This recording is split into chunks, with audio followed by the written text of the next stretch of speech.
Legal, agora sim, liberado aqui, vamos dar andamento aqui. Eu quero falar nessa aula aqui sobre alguns aspectos importantes, os aspectos legais, as obrigações das partes envolvidas no contrato de locação. Alguns pontos necessários, tá bom? Alguns pontos, algumas regras que devem ser observadas. Quando nós falamos de locação, a escolha do imóvel é muito importante analisar com cuidado.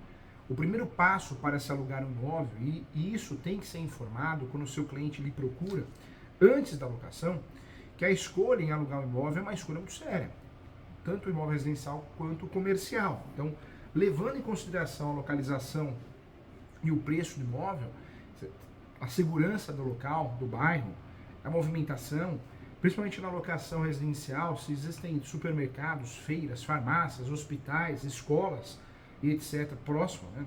Isso é necessário. Então, é uma análise que tem que ser feita antes da locação. Análise contratual. Se o contrato por prazo determinado, se é por prazo indeterminado, se esse contrato permite que eu faça uso misto da propriedade, ou seja, comércio e residência, se pode ou não pode animais, né, na locação residencial, também é muito necessário. Estudando e verificando o contrato, as cláusulas, requisitos obrigatórios, eu preciso sempre conferir no contrato de locação nome, qualificação do locador, locatário, se tiver fiador, do fiador também, se houver, descrição completa do endereço do imóvel, valor do aluguel, o índice também de reajuste é um só. Nós conversamos que eu não posso usar vários índices de reajuste, o maior de todos os tempos é um só. Então eu preciso analisar com muito cuidado isso. O índice e periodicidade do reajuste também deve ser respeitado, a lei do inclinato, a cada 12 meses. A forma e o local de pagamento, as modalidades de garantia. Se eu vou usar garantia uma só, apenas uma, eu não posso escolher duas garantias, é uma só, não tem nada de bem garantidinho, é uma ou nenhuma. Então eu preciso tomar muito cuidado com isso. Eu preciso analisar a questão do condomínio, água, luz, IPTU, boleto, quem vai pagar isso? Se sou eu, inquilino, se é o locador, e isso tem que estar também previsto em contrato. A discriminação dos encargos a serem pagos, condomínio, água, luz, etc., é fundamental para não dar confusão, hein? Também é necessário definição do imóvel, se é residencial ou comercial, duração do contrato também, cláusula de vigência em caso de alienação do imóvel, e aí o que vai acontecer se o imóvel for vendido, vai ser respeitado ou não deve ser respeitado, cuidado, hein? Tudo isso é muito importante. Falo também do termo de vistoria, a descrição mais completa possível, o estudo da conservação do imóvel. Temos que analisar sim se deve ser parte integrante do imóvel ou não. Multa rescisória, em qual caso de saída do imóvel antes do término do contrato, qual situação que isso vai acontecer e o que nós podemos proteger o nosso cliente, tudo isso tem que ser analisado. Eu marquei aqui também, atenção então, o reajuste só pode ser estipulado através da aplicação de índices oficiais do governo, pode ser uma aventura, escolher o que eu quero, e aí eu vou escolher um só, então é importante. Acumulados no período, tá? Sempre isso não pode ter um aumento com uma taxa adicional. A vigência de um contrato de locação residencial não pode ser, de fato, inferior a 30 meses. Porém, há proibição de contratos com prazo inferior. Então, muito cuidado com isso. Nas locações comerciais, não há prazo mínimo determinado, hein? Então, isso é importante. Também fizemos uma pesquisa aqui, vamos analisar juntos. Qual o motivo dos 30 meses da locação, do prazo de locação? Os proprietários ou os seus representantes legais preferem alugar os imóveis com prazo de locação de 30 meses, né, em função da sua possibilidade de retomada do imóvel. Então, também, muita atenção em relação a isso.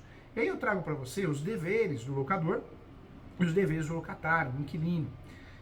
Isso nós precisamos analisar com muito cuidado, mas a lei estipula muito bem isso, né? A lei esclarece muito bem isso e eu quero trazer para você aqui dentro dessa ordem, tá? Vamos lá, o que eu quero falar para você sobre isso? Né? Nós temos artigos que vão tratar muito bem desse assunto.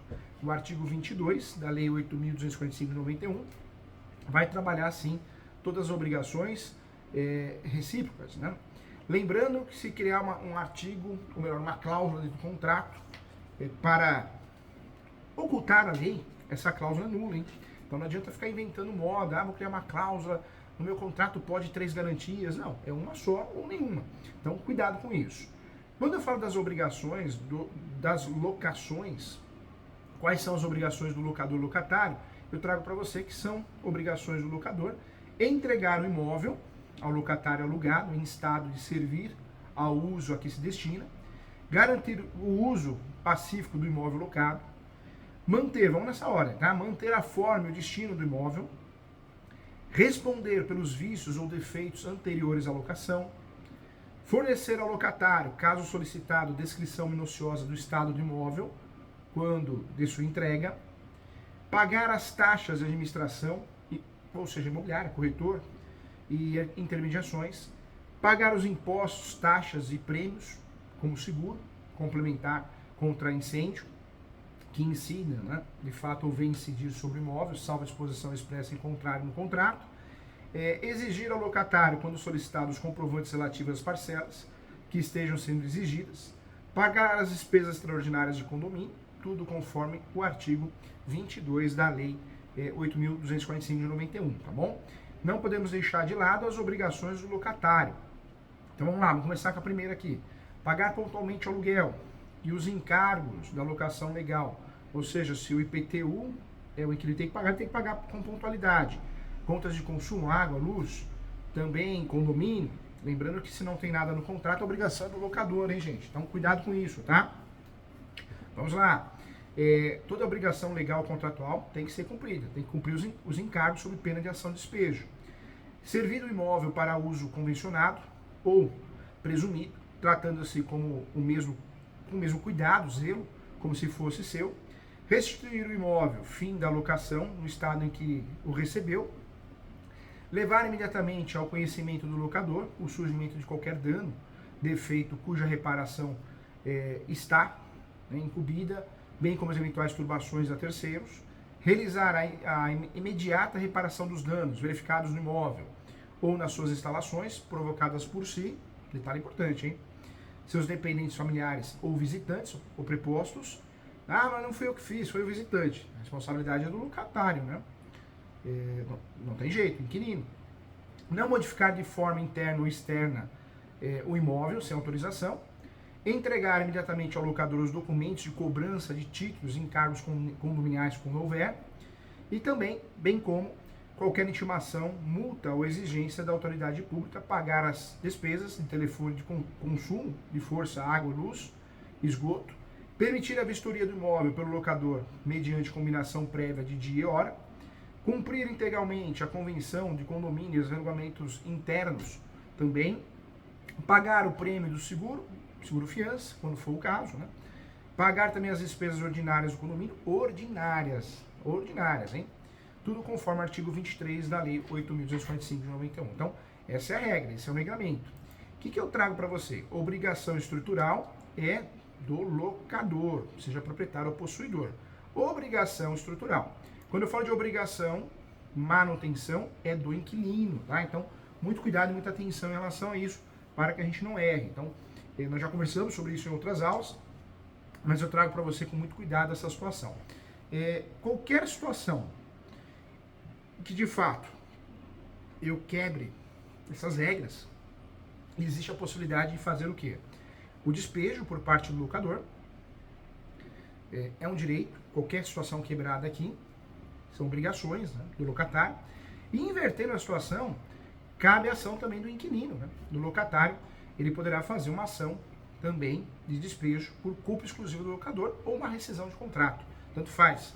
Já falei aqui, nós vamos explicar melhor na parte processual. Existe o despejo que pode ser proposto pelo locatário, o inquilino. É o despejo por culpa exclusiva do locador. Então, muita atenção em relação a isso, é uma realidade. Então, ficamos atentos porque é uma ação que pode ser proposta também, né, pelo locatário, querendo o fim do contrato, porque houve uma quebra de contrato. Então, muita atenção em relação a isso. Quando nós falamos de obrigações, então nós temos aí obrigações pontuais, né, do locatário. Realizar o pagamento em dia, devolver o imóvel no mesmo estado que foi recebido. Em relação aos direitos do locatário, receber o imóvel em boas condições, não pagar despesas extras do condomínio, preferência na compra, mas cuidado, para ter preferência na compra tem que ter uma cláusula de direito de preferência ou de reserva, e esse imóvel tem de fato, essa alocação, esse contrato de alocação tem que ser levado à averbação na matrícula do imóvel alugado, senão não tem direito de preferência. Então, muito cuidado em relação a isso, senão você acha que tem uma coisa e não tem, né? E é muito comum no Brasil, todo mundo acha eu tenho direito de preferência, sou locatário, sou inquilino na locação comercial e residencial. E não tem, se não tem essas regras, você não tem direito de preferência, tá bom? Então nós vamos conversar muito mais aqui, eu espero você nas próximas aulas. Obrigado e até a próxima.